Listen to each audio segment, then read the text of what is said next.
What's up? Happy New Year, everyone, and I hope everyone's ready for another video in the series we like to call Underrated Throwers. Today we got Markus Esser. He is a German hammer thrower, and he is an 81-meter hammer thrower. He competed in the mid-2000s, and I think he is really underrated, actually. He's a bronze medalist at the 2009 World Champs, I think. Yes, I think 2009.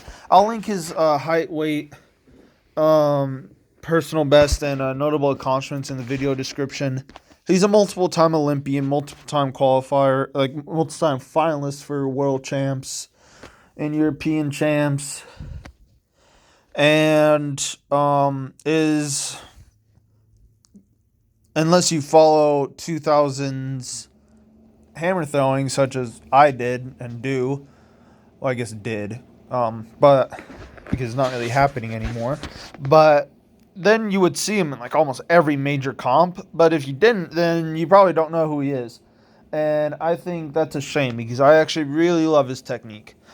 And that's why I think he's underrated. Another reason why I think he's underrated is because, and actually I just found this out, he's actually like 5'11", 218 pounds. That's actually insane to throw 81 meters.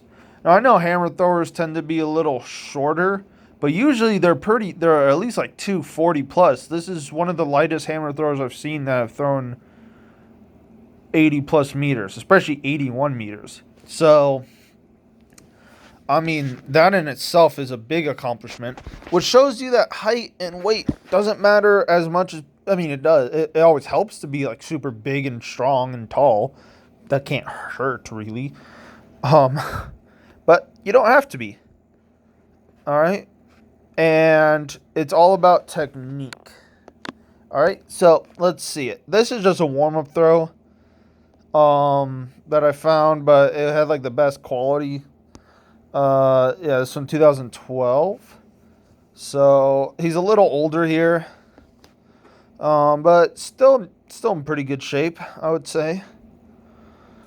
So let's break this down. I'm gonna kind of speed through his technique, kinda, because I mean, I feel like the more and more I do these hammer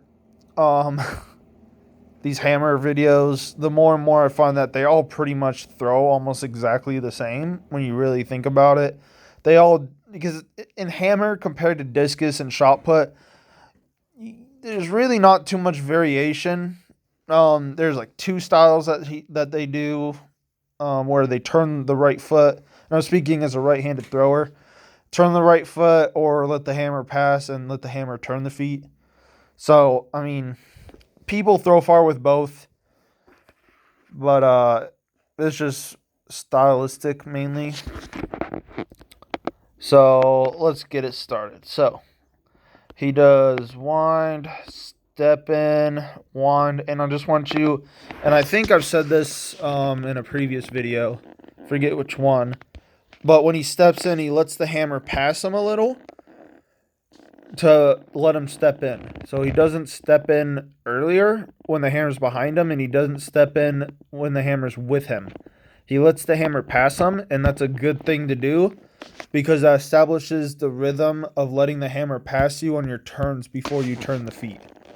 All right, and then nice counter back, and really nice here. So really letting the hammer pass him. He kind of really exaggerates the low point a little bit. So he has a pretty exaggerated low point and high point on his first turn. Generally, I personally would like to see that a little flatter.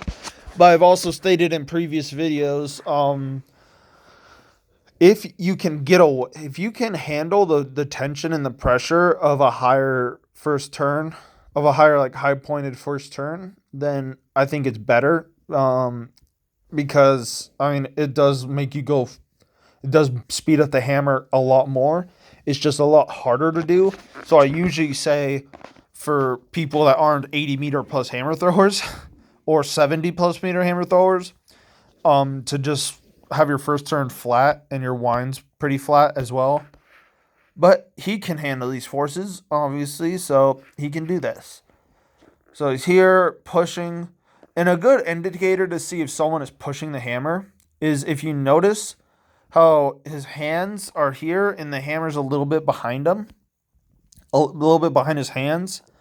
That's a good thing. That means that that's a good indicator if you're watching video to see if someone's pushing or pulling.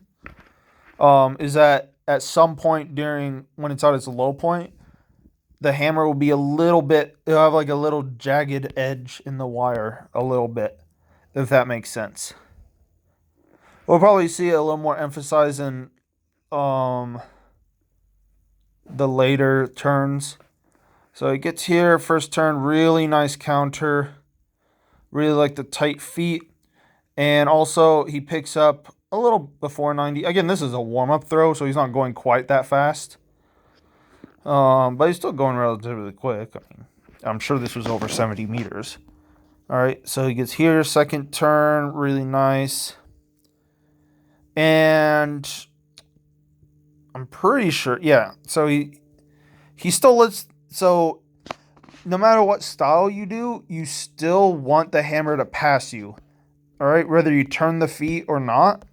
All right, and I mean the right foot. Don't turn the left foot. I know he kind of does. And I wish this stupid beam wasn't in the way. But I'll take what I can get. But yeah, if you get anything out of the hammer videos, I have always let the ball pass you. All right, and what happens if you don't is you're gonna drag the hammer, which means the hammer will be behind your body, which will mean that you will start pulling with this left shoulder. And that will make your shoulder just really hurt for no reason. 2, they'll make your biceps hurt for no reason. And 3, it will change your orbit and make you lose balance, and you'll probably hit the ground with the ball or you. So always let the ball pass you, all right? And what I mean by pass you is pass 0. So pass your belly button, basically. So once 2 feet are on the ground, he will always let the ball pass him before his feet start turning. All right? Right there. All right? So that's a good indicator. All right, so he's here. Really nice counter. Boom.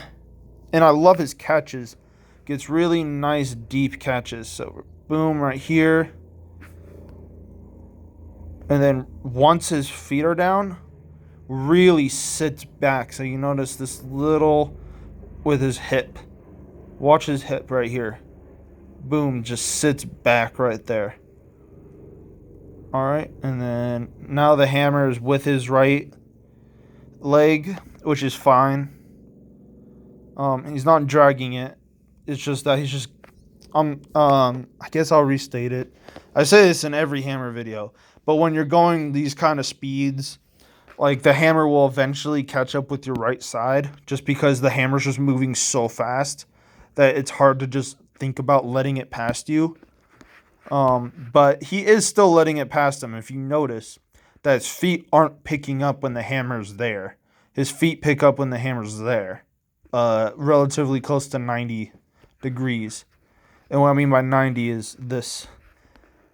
All right. Is directly at his side. All right. So, boom, right there. Gets super high point. Catches. And release. Really nice release. Again, you just want to think about the release as just another turn, except instead of turning, you just stick it. You just stick the landing, all right? So you don't want to do anything with your arms and stuff because then you're going to pull away from it and you're going to disrupt the rhythm.